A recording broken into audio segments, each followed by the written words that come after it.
За эзний өдрийн мэнд хүргэе. За бас баярын мэнд хүргэе. За хажуудаа аваа эмэгтэй хүмүүстэй баярын мэнд хүргэх үү. Баярын мэнд хүргье гэж.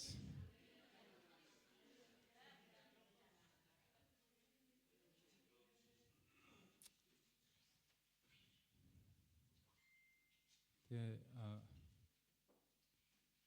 Мартин ам болох чинь гээд үсээд суулцсан байна. Би та бүгдэд Библи дээрээс эмэгтэйчүүдэд зориулаад гайхалтай үг уншия.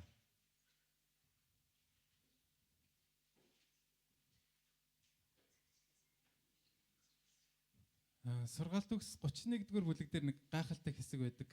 Чадварлаг ихнэрийг магтах уу гэсэн. Энэ эмэгтэйчүүдийн талаар ярьж байгаа байхгүй. Тэгээ би 10-р ишлэлээс хоошоо 31 хүртэл. За ирчүүд нь хамтдаа уншчих уу. Сургаалт үгс номны 31-р бүлгийн 10-аас хоошгоо 31-р ишлэл хүртэл.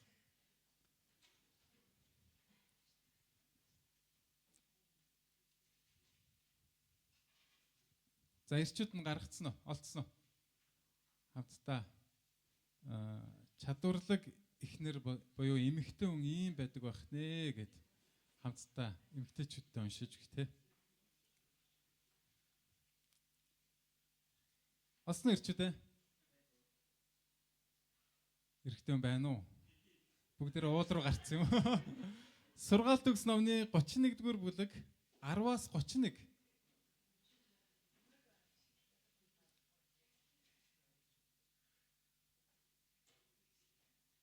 Сургаалт үгс номны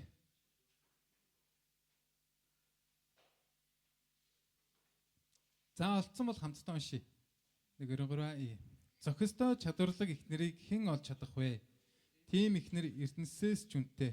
Эр нөхөр нь түүнд итгэлээ тавих хагаад эд олзон эс хомсдно. Бүхэл амьдралынхын туршид нөхөртөө тэрээр мууг бус зөвхөн сайныг л хийнэ. Майланг ноосыг буцааж маш баяртайгаар гарна ажиллана. Хоол хүнсээ хол газраас зөөхөн худалдаачны хөлөг онгоцнууд мэт. Харуу бүрийгээр тэр босож хамаг бүлдээ унд цай бэлтгэн. Зааварчилгааг шивгчин бүсгүйчүүлдэ зааж бас хэлнэ. Газрын ихтлэн үзээд худалдан авна. Гарынхаа үр жимсэд тэдэнд усан үзэм тариална. Тэрээр ууцаараа хүчийг бүсгэж гараа хүчтэй болгоно. Үүсэн бүтэмжтэй байгааг тэр мэдэх тул дэнлүүн хүртэл шүндгүүл бүхэн. Гар нь ээрүүл дээр зэхээстэй. Хуруунд нь ээрүүлийн дамар бариастай. Ядууст гараа тэрээр сунгана. Гачигдагстад гар нь дэлгээстэй. Гэр бүлийнхээ төлөө тэрээр цастаад үл айн. Гэрийнхэн нь хэдийнэ давхар хувцастай байна. Бүтээлгүүдийг өөртөө урлана. Биеэ ёрог давуу нийл ягаанаар хувцаслана. Нөхөр нь голдон хаалган дээр нутгийн ахмадуудын дунд сууж байхдаа хүндлэгдэнэ. Ёрог давуу хийж тэрээр түүнийгээ худалдана. Бүс давууг худалдаачдад бас нийлүүлнэ. Ийм нэгэн хүч чадал хүндэтгэлийн хувцаслана. Тийм нэгэн нь ирэх өдрийг инээн баясан огтно. Мэргэн ухаанаар амаа нээж инэрлийг сургаалыг хилэн сургамжлана.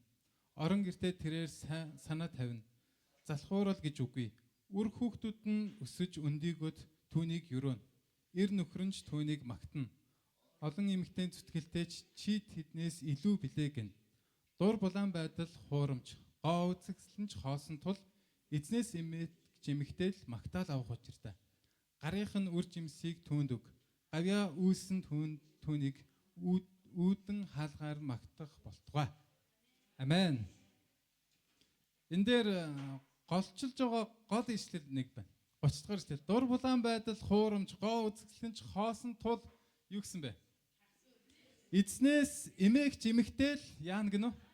Магтаал авах учиртай юм аа гэсэн. Амен. За эзнээс эмээгч эмэгтэйчүүдтэй баярын мэнд хүргье. Энэ эмэгтэйчүүд л магтаал авах учиртай шүү, тийм үү? Тэгээ үнэхээр гайхалтай хэсэг. Энэ дээр эмэгтэй хүний талаар бичгтээ тэр болол үнэхээр яг ийм хүн байх болтугай гэж бичсэн. Өмнө нь маш ажилсаг эмэгтэйг бичсэн байгааз. Тэгээд хамгийн сүүлд нь юу гэж байгаа вэ гэхээр дур булаан байдал хуурамч гоо згсэн ч хоосон тул эзнээс эмээгч эмэгтэй л магтаал авах учиртай юмаа гэжсэн. хамгийн сайн эмэгтэй хүн бол магадгүй эрхээ эдэлж байгаа хүн байгаа хэл та. Гэхдээ эзнээс эмээгч тэр эмэгтэй л яг магтаал авах учиртай тэр хамгийн сайн эмэгтэй юм аа гэж хэлсэн баг. За. Аян гэхдээ өнөөдрийн сургаалын гол ишлэл биш шүү заяа. Зүгээр эмэгтэйчүүдийн баяр Мартин өнөөдөр тохиож байгаа учраас жинхэнэ эмэгтэй хүн бол ийм байд юм аа гэдгийг Библиэр бичсний дагуу уншсан баг. За тэгээд хамтдаа гол ишлэлдээ орцсон. Лук номны 10 дугаар бүлэг бид нар өнгөрсөн 7 хоног үзсэн тий. За тэр хэсгийг гарах. Сайн мэдээний 3 цуврал сургаал бид нар үзэж байгаа. За тэгээд 70 хүнийг илгээсэн талаар Библиэлд гарсан. Есүс Христ 70 хүнийг илгээсэн. Энэ илгээлт нь ямар хэрхэн яаж үргэлжилсэн бэ гэдгийг бид нэр сургааллаа 3 цуврал хэсгээр ингээ харж байгаа. Өнөөдөр бол 2 дахь нь баг.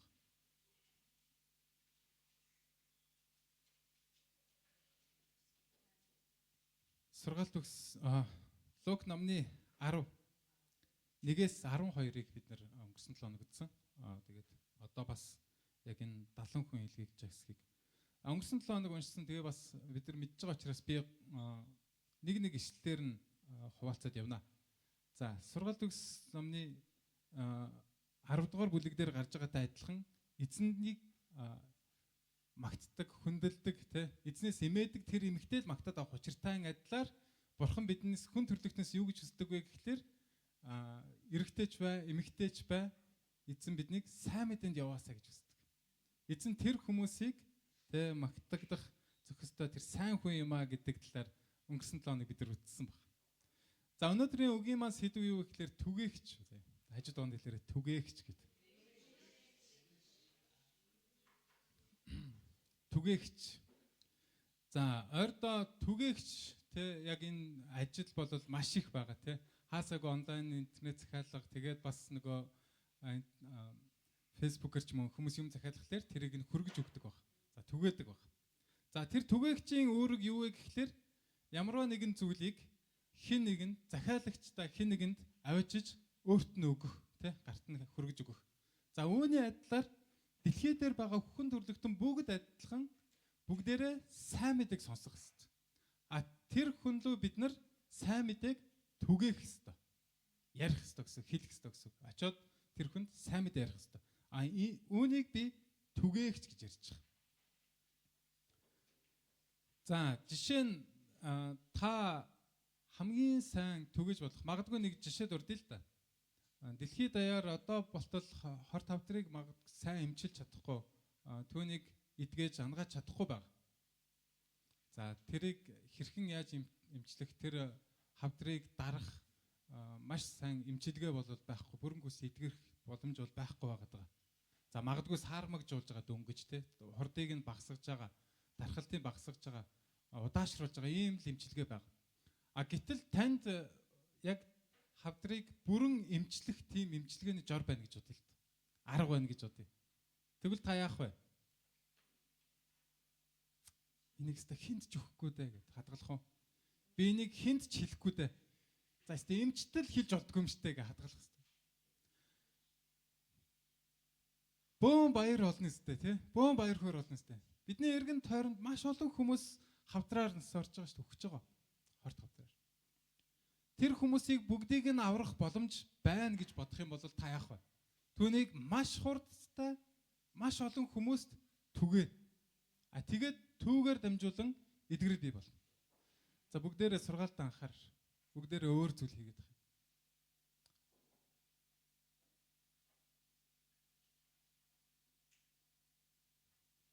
Тиймээс эзэн Библиэлд хэлсний адилаар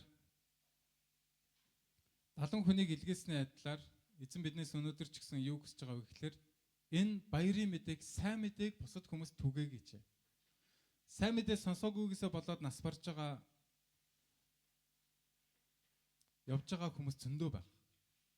Тэр хүмүүст аврал хэрэгтэй байна. Тийм учраас эзэн биднийг юу гэж хэлж байгаа вэ гэхээр яваарай гэж хэлсэн. Бүх үндэснийг дагалдуул гэсэн. 10-ын 3 дугаар эшлэлдэр за яв харагтун би та нарыг чонон дундах хургнууд мэт илгээлээ гэж хэлсэн. Энэ тийм амархан биш. Харин гэхдээ эзэн биднийг ариун сүнсний хүч чадлаар дүүргэж энэ сүнсээр энэ үннийг яриараа гэж хэлсэн баг. Үүнийг тунхаглаараа гэж хэлсэн. Тиймээс хэрвээ танд магадгүй тэр хавдрыг имчлэг тийм жор байсан бол та түүнийг яг бусад бүх хүмүүс дэлхийд даяар түгээхийн адилаар танд эзэн бас ийм үрэг даалгаврыг, ийм ивэл өрөөлийг, ийм үн цэнтэй зүйлийг, баяр хөөргийг, сайн мэдээг өгсөн. Та үүнийг бусдад ийхүү түгээх ёстой юм а гэдэг зүйлийн талаар ярьж байгаа гэсэн. Сайн мэдээ таны хувьд хэр үн цэнтэй вэ? Энэ баяр хөөрийн мэдээ мөн үү? Яагаад сайн мэдээ гэсэн бэ? Энэ үнэхээр сайн учраас түүнийг сайн мэдээ гэж байгаа. Тэгээ үүнийг бид нар яах вэ гэхээр нуух биш, хадгалах биш, түүнээс ичих биш, харин түүнийг ярих ёстой, түгээх ёстой. Бүгдээрээ Лук 10-ийнхаа 5 дугаар эшлэлийг харъя. Ямар ч айлд орсон эхлээд энэ айлд амар тайван байх болтугай гэж хэлээ гэж хэлсэн баг. Амен. Есүс Христийн сайн мэдээг бариа бид нар хаацсан газараа юу гэж хэлэх ёстой вэ? Энэ айл ихнээс нь, танд ихнээс нь амар тайван байх болтугай гэж хэлээ гэж хэлсэн. Заримдаа тохиолдлоор хин нэгэнд сайн мэдээ ярьсан чинь нөгөөх нь хэрүүл болоод, маргаан болоод, мэтгэлзэн болоод дуусчдаг. Нөгөөх нь үгүйсгдэг те. Үгүй аль эсвэл те би өөр шашинтай өөр ихтгэл үнэмштэй хүн гэд хэлдэг. Тэгвэл гол бид нар яадаг вэ гэхээр те заавал итгүүлэх гээл заавал нөгөө хүнийг ялах гал наадах шашинлаг зүйл чи худлаа штэ гээл нөгөө хүний бүр дургуй хөргөл те нөгөөх нь ч гэсэн эсэргүүцэл ингээд сүлдээ хэрүүл маргаан болчдөг. Есүс биднийг үнэндээ маргалтахаар илгээгээгүй.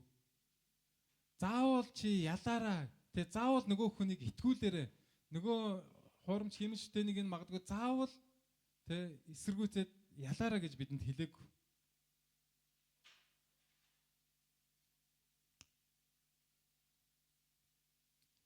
Эхлээд юу гэж хэлсэн бэ? 5 дугаар эшлэлээр энэ айлд амар тайван байх болтугай гэж хэлсэн.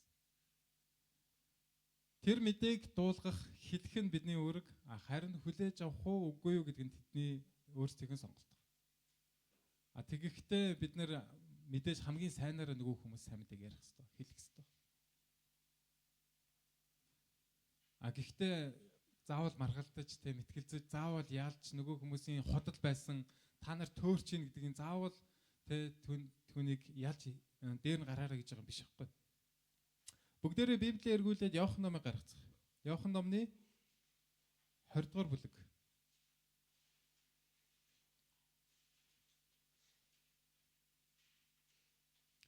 Иохан 20-ын 21 дугаар эшлэл.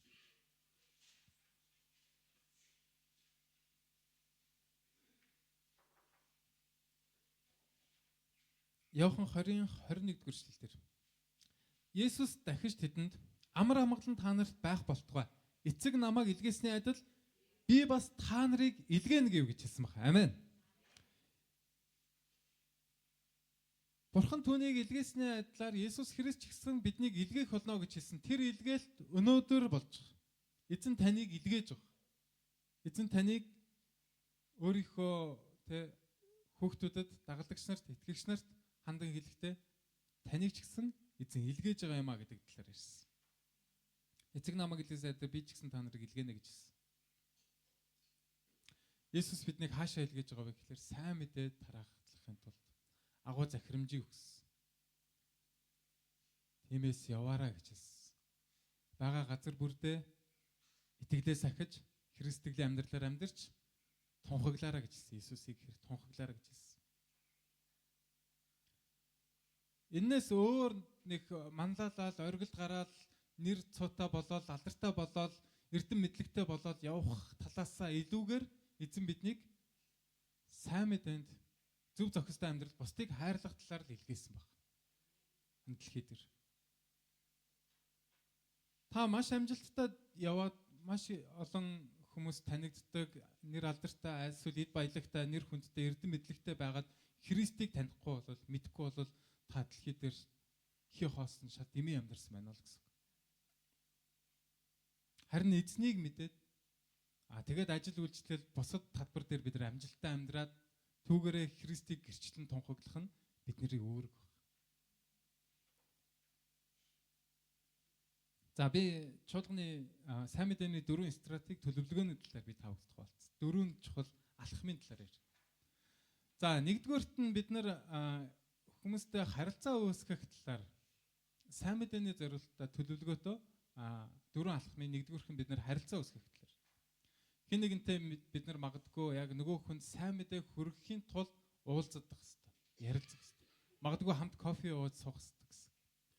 Магадгүй хамтдаа тэр хүнтэй уулзаад алхах хэрэгтэй гэсэн, ярилцах хэрэгтэй гэсэн.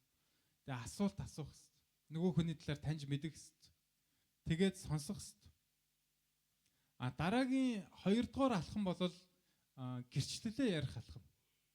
Уулзсан готлол сайн уу гэн готлол би энийг юм ярих гэсэн юм гэж шууд ярихаасаа илүүгээр эхнээс нь харилцаа үүсгээд яриад нөгөө хүний талаар сонсоод тэгээд дараад нь нөгөө хүнд өөрийнхөө тэр мэддэг өөрийнхөө амьдрсан гэрчлэлээ ярих хэрэгтэй. Гэрчлэл гэхээр заавалжгүй хин нэгэн эдгэрсэн гайхамшиг болсон чөлөөлөгдсөн гэхээсээ илүүгээр би өмнө нь ямар байсан Есүс Христэд итгээд юу өөрчлөгдсөн бэ гэдэг талаараа л ярих гэсэн үг.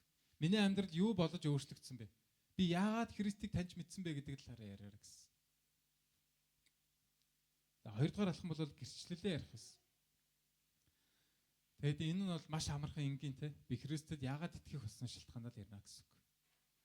За 3 дугаар алхам бол сайн мэдээг энгийнээр тайлбарлах хэрэгтэй. За сайн мэдээ гэхээр бид нар юу гэж ойлгодог вэ гэхээр сүмд өрсөн учраас энэ сайн мэдээ гэж ойлгоод байдаг. Сайн мэдээ үнэндээ юм уу? Сүмд ирээрэй гэдэг урилга сайн мэдээ юм уу? Аль эсвэл те чи завтаа бол ирээрэй гэж хэлэх нь те Иесуст итгээрэй гэж хэлэх нь сайн мэдээ юм уу? Энэ нэгэн хэсэг нь аахгүй. Харин гол мессежүүдийг бид нар нөгөө хүмүүст өгөх хэрэгтэй. Ямар мессеж явах вэ? Нөгөө хүнд Бурхан бол те чамд хайртай юм аа. Чамайг бүтээсэн юм аа. Тэ? Харин бид нар гим нүгэлтэй болсон юм аа. Энэ гим нүглийг бид нар төлөөсийг нь төлөж мөнхийн усад орох боломж нь бол Бурханы хайр Есүс Христийг илгээснээр энэ бүх зүйл боломжтой юм а гэдгийг ярина гэсэн. Ингээд Есүст итгэх юм бол мөн хамтаа болно гэдэг зүйлийн талаар ярина л гэсэн. Энэ сайн мэдээ байхгүй. Тэгээ нөгөөх нь зориулж Бурхан чамайг хайрласан гэдгийг ярих гэсэн. За 3 дугаар алхам бол сайн мэдээг энгийнээр тайлбарлах хэрэгтэй. Энэ нь бол сайн мэдээ баг. Маш амархан энгийнээр бид нар ярих хэрэгтэй. Тэгвэл заавал Библийн тэдийн тэддээр тийм байдаг тэр нь тэгсэн гэх нөгөө хүн ойлгохгүй байх чинь маш чухал юм яриа л те. Хэцүү юм яриад байх шаардлагагүй гэсэн. Энэ мессежийг өгөх хэрэгтэй. Энэ дээр сайн мэдээний энэ гарын авлага дээр байгаа. Энэ дээр 4 зүйл байна. Хамгийн ихнийх нь Бурхан танд хайртай бөгөөд танд хандсан агуу төлөвлөгөө түн бий гэсэн. Тэгээ доороо ишлэлтэй. Тэгээ хоёрдугаарт нь хүмүүс гэм үлдэж Бурханаас холдсон тул түүний хайрыг мэддэггүй юм а гэдгийн талаар ирсэн. Тэгээ гуравдугаарт нь болохоор Бурхан биднийг аврахын тулд гимгүй цорын ганц хүү Есүсээ илгээсэн юм а гэсэн. Тэгээ дөрөвдүгээрт нь юу вэ? Дөрөвдүгээрт нь Есүст итгэж аврагчаа хэмээн өчвөл аврагдах болно. Ингээд дөрвөн зүйлийг бид нар өөрсдийнхөө чадхаар мэдхээр мэдэрснээр тэ ингээ ярих хэрэгтэй. Ингээ болоо. Тэгвэл сайн мэдээний 4 дахь алхам бол энийг өгөөр орилго өгөх гэсэн. Сүмд ирээд тэ бид нар яг ийхүү энэ 4 алхмыг хэрэглээд хийгээд хөвшөс хорё.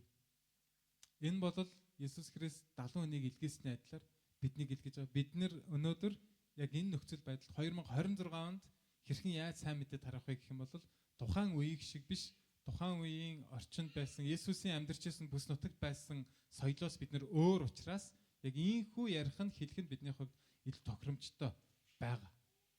Тэгээ сүм чуулганд авирах. Тэгээд энэ урилга нь болохоор чи Есүс Христийг хүлээж авахыг хүсэж гинүү л гэж асуух хэрэгтэй гэсэн. Энэ бол 4-р урилга. Тэгье окей гэх юм бол те болж гинэ гэх юм бол сүмдээ урих хэрэгтэй. За. Өнөөдрийн үгэн дээр дахиад нэг чухал ойлгох ёстой зүйл байгаа. Тэр нь юу вэ гэхлээр татгалзал байгаа. За. Бид нар энэ татгалзлыг зөв ойлгох ёстой. Лук номны 10 дугаар бүлгийн 10 болон 11-р эшлэл дээр эргээд хамтдаа очицгоё. 10 болон 11 дээр юу гэсэн бэ гэхээр харин ямар ч хотод очисон хэрв тэд та нарыг хүлээн авахгүй байвал гудамжинд гараад бидний хөлд наалтсан хотын чинь тоосыг та нарыг эсэргүүцсэн гөвлөө. Харин Бурхны хаанчлал айсууг сайн мэдтгвэ гэж хэлсэн. Тинчээ очихлаар бид нар Есүс Христийн нэрээр очихлаар хүлээж авахгүй хүмүүс байна гэж хэлсэн. Та нар өнгөрсөн 7 хоног нөгөө хүмүүстэй уулзсан уу? Сайн мэдээгээ ярьсан уу? Тэгсэн чинь бүгдээрээ хүлээж авсан уу? Хүлээж аваагүй учраас магадгүй ирээгүй бах. Тэ? Тэгвэл яах вэ гэж. Тэгээд 10-11 дээр яг ийхүү бичсэн баг. Татгалзлыг бид нар зөвөр ойлгох хэрэгтэй. Нэгэсэндээ тоосоо гөв гэж хэлсэн. Хамгийн энгийнээр тайлбарлах юм бол бид нар хин нэгэн сайн мэдээ яриад нөгөө хүн татгалзах юм бол тэр нэг зөвөр л хүлээж авах гэж хэлсэн. Харин энэ татгалзал нь бүтлгүүтэл биш. Энэ татгалзал бол энэ бүтлгүүтэл юу байж болох вэ гэх юм бол дуулуургүй байх нь л бүтлгүүтэл баг. Түүнээс таны сайн мэдээ бүтлгүүтэйг биш. Та хин нэгэн дуулзаад ярихад нөгөө хүн хүлээж авахгүй гэж болно, уурлаж болно, эсэргүүцэж болно, таныг доромжилж болно, аль эсвэл үгүй гэд найрсгаар хэлж болно, ямар ч хийж болно. Энэ бүтлгүүтэл биш. Харин жинхэнэ бүтлгүүтэл бол дуулуургүй байдал бол бүтлгүүтэл. Эзнийг ярихгүй, гэршлэхгүй, итгэлийн амьдралаар амьдрахгүй байвал энэ нь жинхэнэ бүтлгүүтэл болж байгаа. Би тийм учраас би дахиад та бүгдийг уриалъя. Танд хорт хавдрыг имжлэх эмийн аргаас ч илүүгээр, ерөнхөөс ч илүүгээр танд баярын мэдээ байх, сайн мэдээ байх. Иесус Христ байх. Энэ зөвхөн тусгаарлагдсан зарим хүмүүст өнөөдрийн тохиолдолд зөвхөн эмэгтэйчүүдэд юм шиг биш байхгүй юу? Магадгүй хавдрын им ерөндөг болол магадгүй зөвхөн хавдртай хүн хэрэгтэй шүү дээ. Тэгвэл сайн мэдээ бол бүх хүнд хэрэгтэй. Бүх хүмүүст түгэх хэрэгтэй. Бүх хүнд ярих хэрэгтэй. За өнөөдрийн даалгавар шүү заа. Үгийн хэрэгжүүлэлт юу вэ гэхлээр түрүүний сайн мэдээний 4 алхмыг заавал та хэн нэгэнд хэрэгжүүлээд сайн мэдээгээр. Өнөөдөр зориудтай яг энэ бүгдийг сайн мэдээний гарын авлагыг бас энд гаргаад тавья. Хэрвээ та саяын 4 алхмаас эхнээс нь харилцаа үүсгээд дараад нь нөгөө хүнд өөрийнхөө гэрчлэлээ яриад сайн мэдээ яриад урилга өгөхөөс дунд нь танд туслах юм бол энд байх. Тэгэхээр та эндээс заавал аваад тэгээд эмэгтэйчүүдтэй баярын мэнд хүргээрэй те. Уулзалтаар. Тэгээд дахиад нэг юм цаас байдаг. Энэ дээр Есүс Христийг хүлээн авах залбирал бичигдсэн баг. Тэгээд нөгөө талд нь болохоор бидний өчтөг итгэлийн тунхаг эзний заасан голдох. Тэгээд энэ чухал зүйлийг бас шинээр итгэсэн хүн итгэе гэж хүлээж авсан хүн байвал бас үүнийг хамт хэрэгжүүлж зааж өгч болно. За тэгээд сайн мэдээний юм гарын авлагууд баг. Энийг та бүхэн маань өдөр болгон хэрэглэж бидээ авч яваасаа гэж хүсэж байна. За ингээд өнөөдрийн сургаалын маань цорол сургаалын маань 2 дугаар хэсэг ингээд өндөрлөж байгаа. Тэгэхээр бид нар сайн мэдээг ярихдаа бол хүн болгонд ярих ёстой. Тэгэхдээ нөгөө хүнд бид нар амар амгалан түгэх ёстой юм байна. Хүлээж авахгүй бол зүгээр энэ бол бүтлгүүтэл биш. Харин дуулуургүй байдал бол харин жинхэнэ бүтлгүүтэл юм аа гэж хэлж байгаа. Хамтдаа сайн мэдээний төлөө алхацгаая. Амен.